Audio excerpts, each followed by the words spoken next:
আসসালামু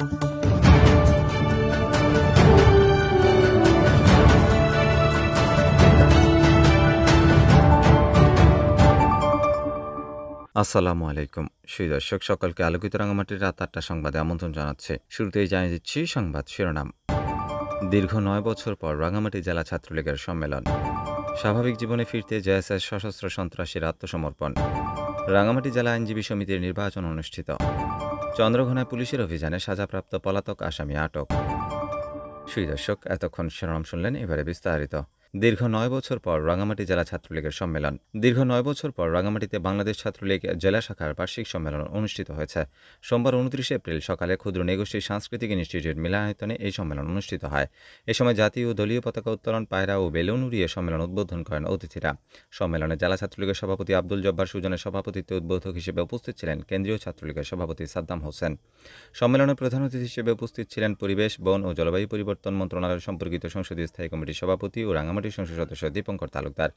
এছাড়া বিশেষ অতিথি হিসেবে উপস্থিত ছিলেন রাঙামাটি জেলা আওয়ামী লীগের সহসভাপতি অংশুপ্রিয় চৌধুরী ও সাধারণ সম্পাদক হাজী মুসা মাতাব্বর। সম্মেলনে প্রধান বক্তা ছিলেন কেন্দ্রীয় ছাত্রলীগের সাধারণ সম্পাদক শেখ ওয়ালি আসিফ ইনান। সম্মেলনে অন্যান্যের মধ্যে বিশেষ বক্তা হিসেবে কেন্দ্রীয় ছাত্রলীগের সহসভাপতি শাহেদ খান, ইবনুল এম হাসান, উপসাংস্কৃতিক সম্পাদক শিবলি হাসান জয়, উপপরিবেশ বিষয়ক সম্পাদক মেহেদী হাসান কিরণ, উপধর্ম বিষয়ক সম্পাদক অর্কপাল তালুকদার, উপতথ্য ও গবেষণা সম্পাদক আমির হোসেন খসরু প্রমুখ উপস্থিত ছিলেন। আলোচনা সভায় বক্তারা বলেন, ছাত্রলীগকে সুসংগঠিত করতে এবং স্মার্ট বাংলাদেশ গড়ে তোলার জন্য স্মার্ট ছাত্র সমাজ গড়ে তুলতে হবে, কারণ ছাত্র সমাজই পারে এক্ষেত্রে সবথেকে ভালো ভূমিকা পালন করতে। স্বাভাবিক জীবনে ফিরতে জেএসএস সশস্ত্র সন্ত্রাসীর আত্মসমর্পণ।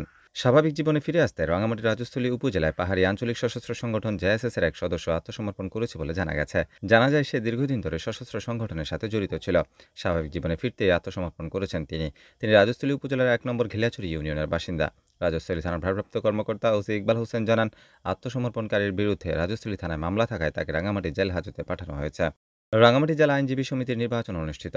উৎসবমুখর পরিবেশের মধ্য দিয়ে রাঙামাটি জেলা আইনজীবী সমিতির নির্বাচন অনুষ্ঠিত হয়েছে। সোমবার সকাল ১০টা থেকে শুরু হয়ে এই নির্বাচন অনুষ্ঠিত হয় বিকাল ৩টা পর্যন্ত। আইনজীবী সমিতির নির্বাচনে সভাপতি পদে অংশ নিয়েছেন সাবেক সভাপতি ও public prosecutor advocate Rafiqul Islam. তার সাথে একই পদে প্রতিদ্বন্দ্বিতা করেছেন প্রতিম রায় পাম্পু। সাধারণ সম্পাদক পদে নির্বাচনে অংশ নিয়েছেন অ্যাডভোকেট রাজীব চাকমা ও অ্যাডভোকেট আব্দুল গাফফার মুন্না। এছাড়া কোষাধ্যক্ষ পদে অ্যাডভোকেট দর্শন ও অ্যাডভোকেট শহীদুল ইসলাম প্রতিদ্বন্দ্বিতা করছেন। সাংস্কৃতিক সম্পাদক হিসেবে প্রতিদ্বন্দ্বিতা করছেন অ্যাডভোকেট মামুন ভূঁইয়া ও অ্যাডভোকেট রাশেদ ইকবাল। রাঙামাটি জেলা আইনজীবী সমিতির নির্বাচনের প্রধান কর্মকর্তা অ্যাডভোকেট মিহির বরণ চাকমা জানান, সুশৃঙ্খলভাবে ভোটাররা তাদের মনোনীত প্রার্থীদের ভোটের অধিকার প্রয়োগ করেছেন। চন্দ্রঘোনায় পুলিশের অভিযানে সাজাপ্রাপ্ত পলাতক আসামি আটক। কাপ্তাই থানা চন্দ্রঘোনা থানা পুলিশ বিশেষ অভিযান চালিয়ে জিআর মামলা সাজাপ্রাপ্ত পলাতক আসামি মোহাম্মদ আকাশকে আটক করেছেন। সে রাজস্থলী উপজেলাধীন বাঙ্গালহালিয়া ইউনিয়নের শফিপুর এলাকায় বসবাসরত আব্দুল করিমের ছেলে বলে জানান চন্দ্রঘোনা থানার ওসি আনসারুল করিম। তিনি জানান, গোপন সংবাদের ভিত্তিতে রবিবার ২৮ এপ্রিল দিবাগত রাত 12:30টায় থানা পুলিশ বিশেষ অভিযান চালিয়ে চট্টগ্রাম জেলাধীন রাঙ্গুনিয়া উপজেলা থেকে মোহাম্মদ আকাশকে আটক করা হয়। আটক আসামি আকাশ চন্দ্রঘোনা থানার জিআর মামলার ৩ বছর ৬ মাসের কারাদণ্ড ও ৫,০০০ টাকা অর্থদণ্ডে দণ্ডিত পলাতক আসামি। সে দীর্ঘদিন ধরে দণ্ড মাথায় নিয়ে পলাতক ছিল। আটককৃত আসামিকে একই দিন ২৮ এপ্রিল রাঙামাটি জেলা বিজ্ঞ আদালতে সোপর্দ করা হয়েছে বলে পুলিশ জানিয়েছেন।